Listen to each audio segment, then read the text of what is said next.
வணக்கம் நண்பர்களே. கிருஷ்ணனை எதிர்த்து போர் புரிந்த அர்ஜுனன். ஒரு நாள் அதிகாலையில் காலவ முனிவர் ஒரு நதிக்கரையில் நின்று கொண்டு காலை சந்தியாவந்தனமும் நித்திய பூஜையும் செய்து கொண்டிருந்தார். அர்க்கியம் கொடுக்க கையில் நீரை எடுத்த போது ஆகாயத்திலிருந்து யாரோ உமிழ்ந்த தாம்பூலம் முனிவர் கையில் இருந்த அர்க்கிய நீரில் விழுந்தது. அவர் திடுக்கிட்டு மேலே பார்த்தார். அப்போது கந்தர்வன் ஒருவன் விண்ணிலே உல்லாசமாகச் சென்று கொண்டிருந்தான். அவன் பெயர் சித்திரசேனன். அவன் சுவைத்து உமிழ்ந்த தாம்பூலம் முனிவர் கரத்தில் இருந்த புனித நீரில் விழுந்தது. நடந்த செயல் அவன் அறியாமல் செய்த பிழையாக இருக்கும் என ஒரு கணம் பொறுமையுடன் நின்றார் முனிவர். ஆகாயத்தில் சென்று கொண்டிருந்த சித்திரசேனனோதான் உமிழ்ந்த தாம்பூலம் முனிவரின் கரத்தில் விழுந்து களங்கப்படுத்திவிட்டது என்பதை அதே கண நேரத்தில் தெரிந்து கொண்டான். ஆனாலும் அவன் அதை பொருட்படுத்தாமல் தெரியாமல் நடந்த தவறுக்கு மன்னிப்பு கேட்காமல் வேகமாகச் சென்று விட்டான். கோபமடைந்த காலவ முனிவர் நேராக கிருஷ்ணனிடம் சென்று தனக்கு கந்தர்வன் இழைத்த தீங்கையும் அதனால் ஏற்பட்ட அபசாரத்தையும் எடுத்துக் கூறினார். சித்திரசேனனின் சிரசை தங்கள் பாதங்களில் சேர்த்து அவனுக்கு தண்டனை வழங்குகிறேன் என்று சூளுரைத்தார் கிருஷ்ணன்.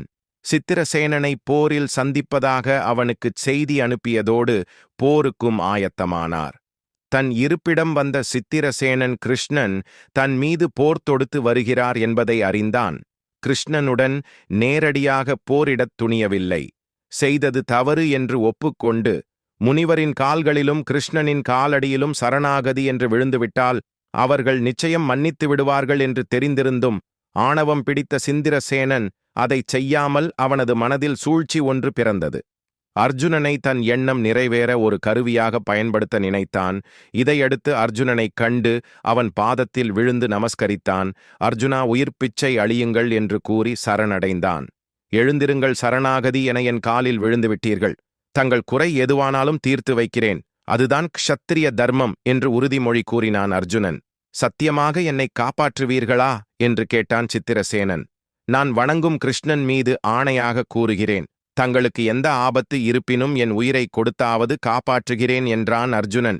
என் பெயர் சித்திரசேனன். நான் கந்தர்வராஜன். அறியாமல் நான் செய்த பிழை ஒன்றுக்காக என் மீது போர் தொடுத்து என்னை அழிக்க வருகிறான் ஒருவன். தாங்கள் என் பக்கம் நின்று அவனோடு போரிட்டு அவனை வென்று எனக்கு உயிர் பிச்சை தர வேண்டும் என்று கெஞ்சினான். உன் உயிரை போக்க வந்தவன் யார் என்று சொல் என்று கேட்டான் அர்ஜுனன். தங்கள் ஆத்ம நண்பன் துவாரகா அதிபதி கிருஷ்ணன் என்றான் சித்திரசேனன். அர்ஜுனன் திகிலாலும் பயத்தாலும் ஸ்தம்பித்து விட்டான். அவன் நாவினின்றும் பேச்சு வரவில்லை.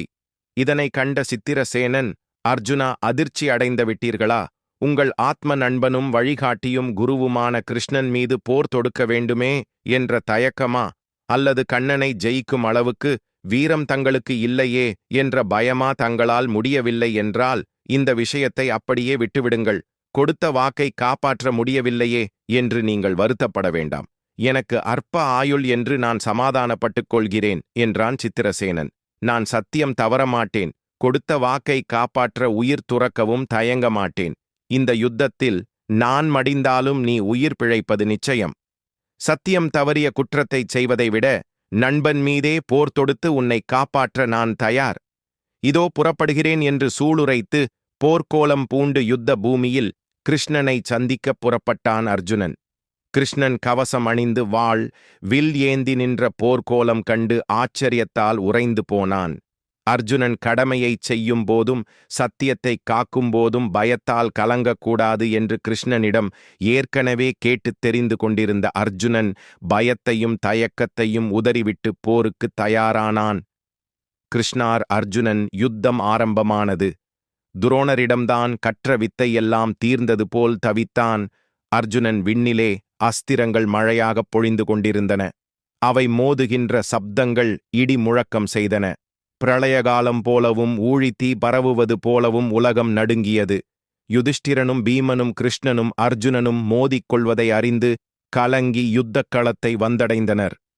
இத்தனைக்கும் காரணமான சித்திரசேனனை ஒரு பூச்சியை பிடிப்பது போல பிடித்து களத்திலே கொண்டு வந்து நிறுத்தினான் பீமன்.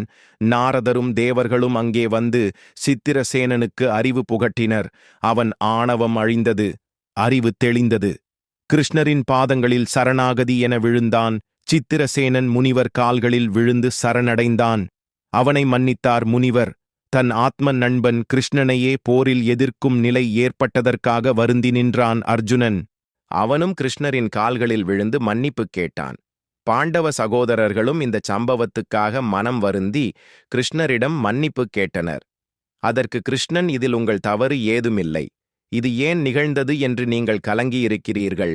அதர்மத்தை அழித்து தர்மத்தை நிலைநாட்ட தர்மயுத்தம் நடக்கப் போகிறது. அதற்கெல்லாம் போதிய பலமும் திறமையும் வீரமும் துணிவும் சாதுரியமும் அர்ஜுனனுக்கு இருக்கிறதா என்பதை பரீட்சித்து பார்க்க நினைத்தேன். அதற்காகவே இந்த நாடகத்தை நடத்தி இந்த யுத்தத்தை ஒரு பயிற்சிக் களமாக அமைத்தேன் என புன்முறுவலோடு கூறினார் கிருஷ்ணன். கதையை படித்த கேட்ட அனைவருக்கும் நன்றி. கதை பிடித்திருந்தால் நமது சேனலை லைக் செய்து சப்ஸ்கிரைப் செய்து கொள்ளுங்கள். நன்றி, வணக்கம்.